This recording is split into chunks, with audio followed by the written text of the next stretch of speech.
Good morning everyone. Ayan, nandito po tayo sa Pantalan. Dito po ako pupunta sa beach namin. Ayan, ang ganda-ganda po. Ayan, ito ang laki ng ano dito. Mga bato, ayan. Ayan po. Mayroon po dito video okihan. Ayan, open po 10 AM close 10 PM. Ayan, ito po ang mga cottages dito po. Ayan, sa gilid ng ilog. Ayan, ang ilog po namin ay ganyan po siya. Ayan, napakalinis po yan guys. Ayan o, ayan.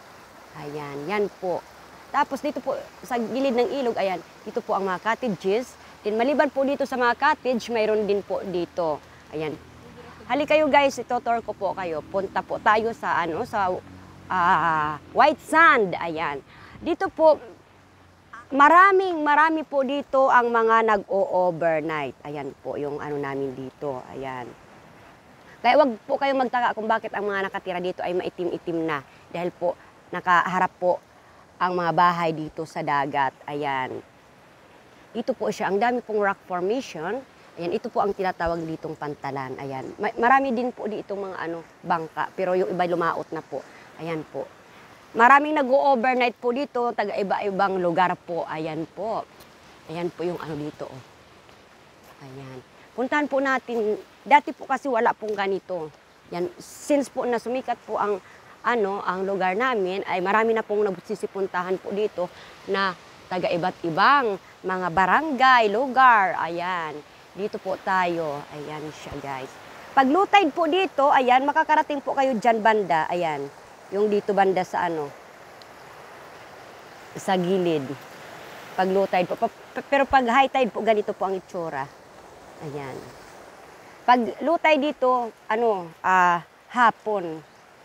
Ayan. Maganda po tingnan dito banda pag hapon. Ayan. Ito po ang ayan. Panglao Cove and Resort at summertime. Ayan po ang nakalagay. Mayroon po dito, ayan. Mayroon po yan po ang mga cottages dyan. Ayan, 1, 2, 3, 4. 4 po. Maliban po sa 4 na yan, ayan, mayroon po nandoon pa po. Ayan. Dito po, pwede po kayo manguha dito. Ayan. May mga shell po dito. Ayan, dito sa White Sand. Ayan. Mayroon po yan dito. Dati po kasi hindi po ganito ang itsura noon. Ngayon malinis na malinis po siya. Ayan o. Ayan. Yan po siya. Tapos puntahan natin yung iba doon. Nung maliit po ako, wala pong ganito. Wala po siyang ganito. Nung hindi po siya ganito kaganda.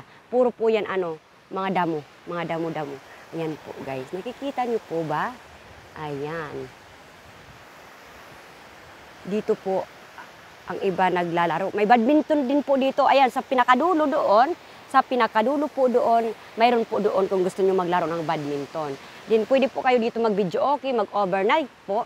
Pwede po kayo mag-overnight dito. Ayan, may 300 ang cottages. Mayroong 500 dito. Ayan, nagpakalagay po 300 pesos. May tao din po doon.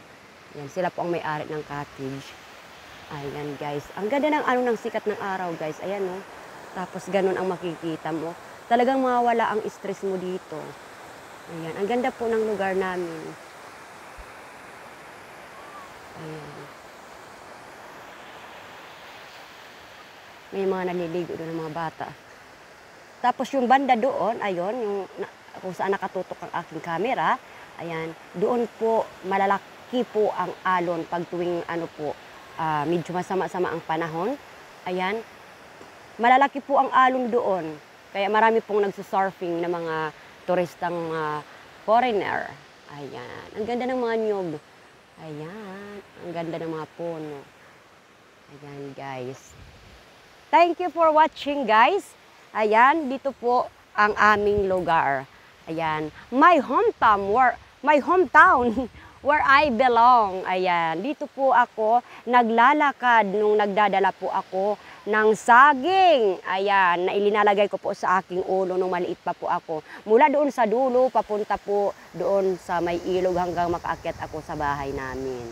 Ayan. Thank you for watching guys. Ayan po ang aking vlogs for today. Ayan.